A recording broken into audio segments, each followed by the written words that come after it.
सभी कृष्ण भक्तों को जय श्री राधे कृष्णा। कृष्णा जिनका नाम है, गोकुल जिनका धाम है, श्री राधा जी जिनको प्यारी है, जो कहलाते श्री कृष्ण मुरारी है, ऐसे श्री भगवान को मेरा बारंबार प्रणाम है। जय श्री कृष्णा।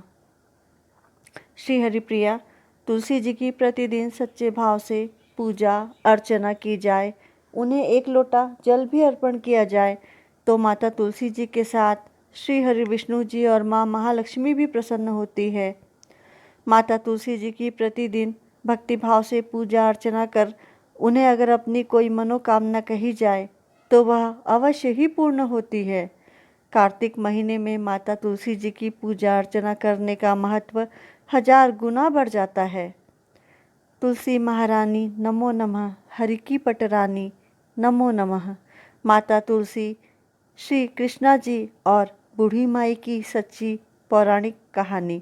कार्तिक महीने में सभी सखियां मिलकर माता तुलसी जी को सींचने जाती थी, उनकी पूजा अर्चना करती थी और उसके बाद एक बूढ़ी माई आती थी और माता तुलसी जी की पूजा अर्चना कर उन्हें सींच कर उनसे कहती थी, हे तुलसी माता, हे सत की दाता, मैं बिड़ला सींचू तेरा, तू कर निस्तारा मेरा। हे तुलसी माता, अड़ुआ दे लडुआ दे, पीताम्बर की धोती दे, मीठा मीठा ग्रास दे, बैकुंठ का वास दे, चटके की चाल दे, पटके की मौत दे, चंदन की काठ दे, झालर की झनकार दे, रानी सा राज दे, साई का राज दे, दाल भात का जीवन दे, 11 की मौत दे और श्री कृष्ण जी का कांधा दे। यह बात सुनकर तुलसी माता सूखने लगी। भगवान ने पूछा, हे तुलसी, तुम क्यों सूख रही हो? तुम्हारे पास तो तुम्हारे इतने भक्त रोज आते हैं, तुम्हारी पूजा अर्चना कर तुम्हें मीठा भोग लगाते हैं, मीठे मीठे भजन और गीत सुनाते हैं। माता तुलसी ने कहा, एक बुढ़िया माई रोज आती है और मेरी पूजा अर्चना कर मुझसे इस तरह की बात कह जाती है। मैं सब बात तो पूरी कर दूंगी, पर श्री कृष्ण जी का कांधा कहाँ से दूंगी? भगवान बोले, जब वह बुढ़िया माई मृत्यु लोक को प्राप्त होगी तब कंधा मैं दे आऊँगा। कुछ समय पश्चात बूढ़ी माई का देहांत हो गया और वह मृत्यु को प्राप्त हुई। सारे गांव वाले एकत्रित हो गए और बूढ़ी माई को ले जाने लगे, पर वह इतनी भारी हो गई कि किसी से भी नहीं उठी।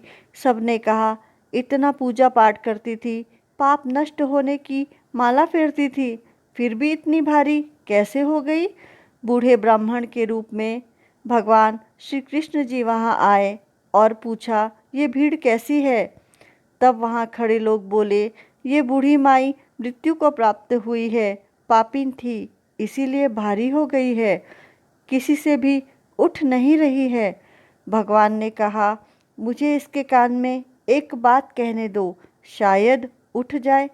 भगवान ने बूढ़ी माई के पास जाकर बूढ़ी माई के कान में कहा, बूढ़ी माई, मन की निकाल ले, अड़ुआ ले, लडुआ ले, पीताम्बर की धोती ले, मीठा मीठा ग्रास ले, बैकुंठ का बास ले, चटक की चाल ले, चंदन की काठ ले, झालर की झनकार ले, दाल भात का जीवन ले, रानी सा राज ले और श्री कृष्ण जी का कांधा भी ले।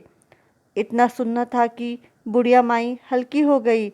भगवान श्री कृष्ण जी अपने कंधे पर बुढ़िया माई को ले गए और बुढ़िया माई को मुक्ति मिल गई। स्वर्ग से विमान आया और बुढ़िया माई वैकुंठ धाम को प्राप्त हुई।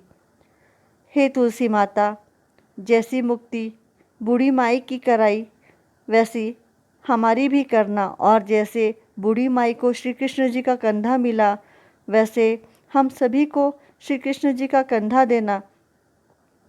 बोलो तुलसी माई की जय, बोलो श्री कृष्ण जी की जय। और जो भी भक्त इस कथा को भक्ति भाव से श्रद्धापूर्वक सुने, उनकी सभी मनोकामनाएं पूर्ण करना।